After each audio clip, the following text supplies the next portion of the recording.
Welcome back. ಭಿನ್ನರಿಗೆ ಬಿಸಿ ಮುಟ್ಟಿಸೋದಕ್ಕೆ ಬಿಜೆಪಿಯಲ್ಲಿ ಬಿಗಿ ಪಟ್ಟು ಕೇಳಿ ಬರ್ತಾ ಇದೆ. ಯತ್ನಾಳ್ ಬಳಿಕ ಇನ್ನಿಬ್ಬರ ಶಾಸಕರ ಮೇಲೆ ಗದಾ ಪ್ರಹಾರವನ್ನು ನಡೆಸಲಾಗಿದೆ. ಯತ್ನಾಳ್ ವಿಚಾರ ರಾಜ್ಯ ಮಾತ್ರ ಅಲ್ಲ, ದೇಶದಾದ್ಯಂತ ಬಹಳ ದೊಡ್ಡ ಮಟ್ಟದಲ್ಲಿ ಚರ್ಚೆ ಆಯಿತು. ರಾಜ್ಯ ಬಿಜೆಪಿ ಮನೆಯೊಂದು ಮೂರು ಬಾಗಿಲು ಅನ್ನೋದಾಗಿತ್ತು. ಅದರ ನಡುವೆ ಈಗ ಬಿಜೆಪಿಯ ಮತ್ತಿಬ್ಬರು ಭಿನ್ನಮತೀಯ ಶಾಸಕರಿಗೆ ಉಚ್ಚಾಟನೆಯ ಆಗ್ರಹ ಕೇಳಿಬಂದಿದೆ. ಎಸ್ ಟಿ ಸೋಮಶೇಖರ್, ಶಿವರಾಮ್ ಹೆಬ್ಬಾರ್ ಇವರನ್ನ ಉಚ್ಚಾಟನೆ ಮಾಡೋದಕ್ಕೆ ಕೋರ್ ಕಮಿಟಿಯಲ್ಲಿ ಶಿಫಾರಸ್ ಮಾಡಲಾಗಿದೆ. ಕಾಂಗ್ರೆಸ್ ಸಭೆಯಲ್ಲಿ ಕಾಣಿಸ್ಕೊಳ್ತಾರೆ ಇವರು, ಪದೇ ಪದೇ ಕಾಂಗ್ರೆಸ್ ನಾಯಕರ ಜೊತೆ ಕಾಣಿಸ್ಕೋತಾರೆ.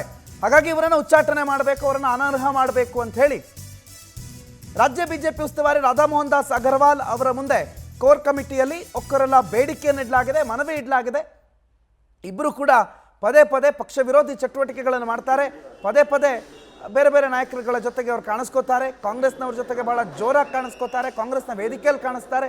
ಕಾಂಗ್ರೆಸ್ನವ್ರನ್ನ ಹೊಗಳೋ ಕೆಲಸವನ್ನು ಬಹಿರಂಗವಾಗಿ ಮಾಡ್ತಾರೆ. ಹಾಗಾಗಿ ಈ ನಾಯಕರ ವಿರುದ್ಧ ಕ್ರಮ ಆಗಬೇಕು, ಅವರನ್ನು ಉಚ್ಚಾಟನೆ ಮಾಡಬೇಕು. ಪಕ್ಷ ವಿರೋಧಿ ಚಟುವಟಿಕೆ ಮಾಡ್ತಾ ಇರುವಂಥ ಈ ನಾಯಕರನ್ನ ಪಕ್ಷದಿಂದ ದೂರ ಇಡಬೇಕು ಅನ್ನುವ ಒಕ್ಕೊರಲ ಆಗ್ರಹ ಕೋರ್ ಕಮಿಟಿ ಸಭೆಯಲ್ಲಿ ರಾಧಾ ಮೋಹನ್ ದಾಸ್ ಅಗರ್ವಾಲ್ ಅವರ ಸಮ್ಮುಖದಲ್ಲಿ ಇಡಲಾಗಿದೆ.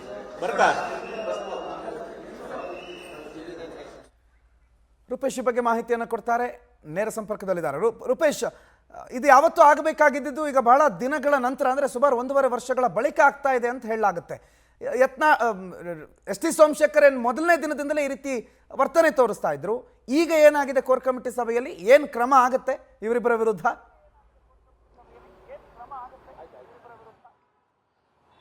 ಪ್ರಣೋತ್, ಬಿಜೆಪಿ ಶಿಸ್ತಿನ ಪಕ್ಷ ಅಂತೇಳಿ ಒಂದಿಷ್ಟು ಚರ್ಚೆಗಳಿದೆ. ಅದೇ ರೀತಿಯಾಗಿ ಬಿಜೆಪಿ ಹಿಂದೆ, ಯಾಕಂತ ಹೇಳಿದ್ರೆ ಒಂದು ಹಂತದವರೆಗೂ ಕೂಡ ಮೋದಿ ಮೊದಲ ಟರ್ಮ್ವರೆಗೂ ಕೂಡ ಬಿಜೆಪಿಯಲ್ಲಿ ಸಾಕಷ್ಟು ಶಿಸ್ತುಗಳಿದ್ದಿತ್ತು. ಅದಾದ ಬಳಿಕವಾಗಿ ಬಿಜೆಪಿ ನಾಯಕರು ಬಿಜೆಪಿ ವಿರುದ್ಧವೇ ಮಾತಾಡಿದಂತ ಸಾಕಷ್ಟು ಉದಾಹರಣೆಗಳಿದೆ. ಈಗ ಯತ್ನಾಳ್ ಅವರು ಅದೇ ರೀತಿಯಾಗಿ ವಿಜೇಂದ್ರ ಜಟಾಪಟಿಗಳನ್ನ ಉದಾಹರಿಸಬಹುದು. ಅದಾದ ಬಳಿಕವಾಗಿ ಇಲ್ಲಿ ಕಳೆದ ವಿಧಾನಸಭಾ ಚುನಾವಣೆ ಆಯಿತು. ವಿಧಾನಸಭಾ ಚುನಾವಣೆಯಲ್ಲಿ ಇಬ್ರು ಗೆದ್ದು ಬರ್ತಾರೆ. ಇಲ್ಲಿ ಬಿಜೆಪಿ ಶಾಸಕರ ಇಲ್ಲಿ ಎಸ್ ಟಿ ಸೋಮಶೇಖರ್ ಅವರು ಯಶವಂತಪುರದಿಂದ ಗೆದ್ದು ಬಂದ್ರೆ, ಅದೇ ರೀತಿಯಾಗಿ ಶಿವರಾಮ್ ಹೆಬ್ಬಾರ್ ಅವರು ಕೂಡ ಗೆದ್ದು ಬರ್ತಾರೆ. ಆದ್ರೆ ಅವ್ರು ಗೆದ್ದು ಬಂದ ಕೂಡ ಪಕ್ಷದ ವಿರುದ್ಧವೇ ಮಾತಾಡ್ತಾರೆ, ಪಕ್ಷದ ನಾಯಕರ ವಿರುದ್ಧವೇ ಮಾತಾಡ್ತಾರೆ. ಆದ್ರೆ ಅವ್ರ ವಿರುದ್ಧ ಕ್ರಮ ಆಗ್ಲಿ ಅಂತೇಳಿ ಸಾಕಷ್ಟು ಆಗ್ರಹಗಳು ಕೇಳಿ ಬಂದ್ರು ಕೂಡ ಆಗಿರ್ಲಿಲ್ಲ. ಹೀಗಾಗಿ ಯತ್ನಾಳ್ ವಿರುದ್ಧ ಒಂದು ಹಂತಕ್ಕೆ ಶಿಸ್ತು ಸಮಿತಿ ಸಲಹೆಗಳ ಮೇರೆಗೆ ಯತ್ನಾಳ್ ಅವರು ಸ್ವಲ್ಪ ಪ್ರಮಾಣದಲ್ಲಿ ಸೈಲೆಂಟ್ ಆದ್ರು.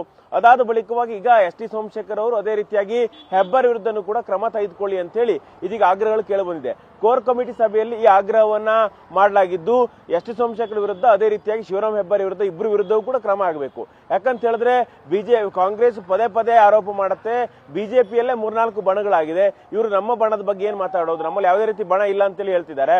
ಹೀಗಾಗಿ ಇಲ್ಲಿ ಒಂದು ಶಿಸ್ತು ಅಂತ ಬರಬೇಕಾದ್ರೆ ಇವರಿಬ್ಬರ ವಿರುದ್ಧವೂ ಕೂಡ ಕ್ರಮ ಆಗಬೇಕು ಅಂತೇಳಿ ಕೋರ್ ಕಮಿಟಿ ಸದಸ್ಯರು ರಾಧಾ ಮೋಹನ್ ದಾಸ್ ಅಗರ್ವಾಲ್ ಅವರಿಗೆ ಹೇಳಿದ್ದಾರೆ. ಹೀಗಾಗಿ ಅಲ್ಲಿ ಶಿಸ್ತು ಸಮಿತಿ ಕ್ರಮ ತೆಗೆದುಕೊಳ್ಳುತ್ತೆ ಅನ್ನೋದನ್ನ ನೋಡ್ಬೇಕಾಗುತ್ತೆ. ಪ್ರಣೋತ್, ಥ್ಯಾಂಕ್ ಯು ರೂಪೇಶ್ ಮಾಹಿತಿಗೆ.